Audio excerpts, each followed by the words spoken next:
Hello everyone, welcome to Sanmarga classes. 28ನೇ ಪ್ರಶ್ನೆ ಶ್ರಮ ಮತ್ತು ಉದ್ಯೋಗ ಎಂಬಂತ ಚಾಪ್ಟರ್ ಇಂದ ಮರೆಮಾಚಿದ ನಿರುದ್ಯೋಗ ಮತ್ತು ಋತುಮಾನದ ನಿರುದ್ಯೋಗದ ನಡುವಿನ ವ್ಯತ್ಯಾಸವನ್ನ ತಿಳಿಸಿ ಅಂತ ಕೇಳ್ತಾ ಇದ್ದಾರೆ. ಓಕೆ, ಮರೆಮಾಚಿದ ನಿರುದ್ಯೋಗ ಮತ್ತು ಋತುಮಾನದ ನಿರುದ್ಯೋಗ ಇವು ಗ್ರಾಮೀಣ ನಿರುದ್ಯೋಗದ ವಿಭಾಗಗಳು, ಗ್ರಾಮೀಣ ನಿರುದ್ಯೋಗದ ಪ್ರಕಾರಗಳು. ಓಕೆನಾ?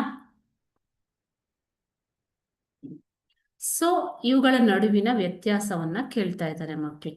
ಸೊ ಮರೆಮಾಚಿದ ನಿರುದ್ಯೋಗ ಅಂತಂದ್ರೆ ನೈಜ ಅಗತ್ಯಕ್ಕಿಂತ ಹೆಚ್ಚುವರಿ ಮಾನವ ಶಕ್ತಿಯನ್ನು ಹೊಂದಿರುವ ಮತ್ತು ಕೆಲವು ಕೆಲಸಗಾರರ ಸೀಮಿತ ಉತ್ಪಾದಕತೆಯು ಶೂನ್ಯವಾಗಿರುವ ನಿರುದ್ಯೋಗದ ಸನ್ನಿವೇಶವನ್ನ ಮರೆಮಾಚಿದ ನಿರುದ್ಯೋಗ ಅಂತ ಕರೀತಾರೆ ಮಕ್ಕಳು. ಓಕೆ, ಸೊ ಅಗತ್ಯಕ್ಕಿಂತ ಹೆಚ್ಚು ಮಾನವ ಶಕ್ತಿಯನ್ನ ಜನರನ್ನ ಹೊಂದಿರುವಂತದ್ದು. ಓಕೆನಾ?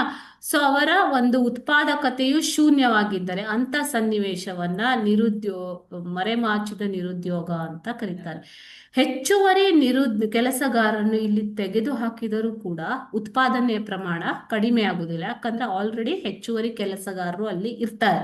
ಸೊ ಅದು ಒಂದು ಐಡಲ್ ಲೇಬರ್ ಅಂತ ಹೇಳ್ತೀವಿ, ಅದನ್ನ ಆ ಒಂದು ಲೇಬರ್ಗೆ ಯಾವುದೇ ರೀತಿಯ ಉತ್ಪಾದಕತೆ ಇರೋದಿಲ್ಲ. ಓಕೆನಾ?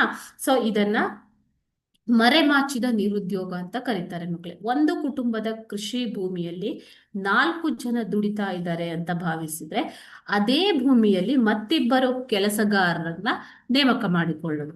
ಒಟ್ಟು ಉತ್ಪನ್ನದಲ್ಲಿ ಯಾವುದೇ ಬದಲಾವಣೆ ಇಲ್ಲ, ಆದರೆ ಆ ಇಬ್ಬರು ಹೆಚ್ಚುವರಿ ಕೆಲಸಗಾರರು ನಿರುದ್ಯೋಗಿಗಳು, ಮರೆಮಾಚಿದ ನಿರುದ್ಯೋಗಿಗಳು ಅಂತ ಅನಿಸಿಕೊಳ್ತಾರೆ. ಓಕೆನಾ? ಅದೇ ರೀತಿ ಋತುಮಾನದ ನಿರುದ್ಯೋಗ ಅಂತಂದ್ರೆ ಏನು? ಕೃಷಿ ಮತ್ತು ಕೆಲವು ಕೈಗಾರಿಕೆಯ ವೃತ್ತಿಗಳು ಋತುಗಳಿಗೆ ಸಂಬಂಧಿಯಾಗಿರುವಂಥದ್ದು. ಅವು ವರ್ಷದಲ್ಲಿ ಒಂದು 6 ತಿಂಗಳು 4 ತಿಂಗಳು ಕೆಲಸ ಇದ್ರೆ ಬಾಕಿ ಟೈಮಲ್ಲಿ ಕೆಲಸ ಇರೋದಿಲ್ಲ. ಓಕೆನಾ? ಈ ರೀತಿಯ ಕೆಲಸದಲ್ಲಿ ನಿರತರಾಗಿರುವ ಜನರು ನಿರ್ದಿಷ್ಟ ಋತುವಿನಲ್ಲಿ ಮಾತ್ರ ಉದ್ಯೋಗವನ್ನು ಹೊಂದಿದ್ದು ಉಳಿದ ಸಮಯದಲ್ಲಿ ನಿರುದ್ಯೋಗಿಗಳಾಗಿ ಉಳಿಯಬೇಕಾಗುತ್ತದೆ. ಇದನ್ನ ಋತುಮಾನದ ನಿರುದ್ಯೋಗ ಅಂತ ಕರೀತಾರೆ. ಓಕೆನಾ? Thank you.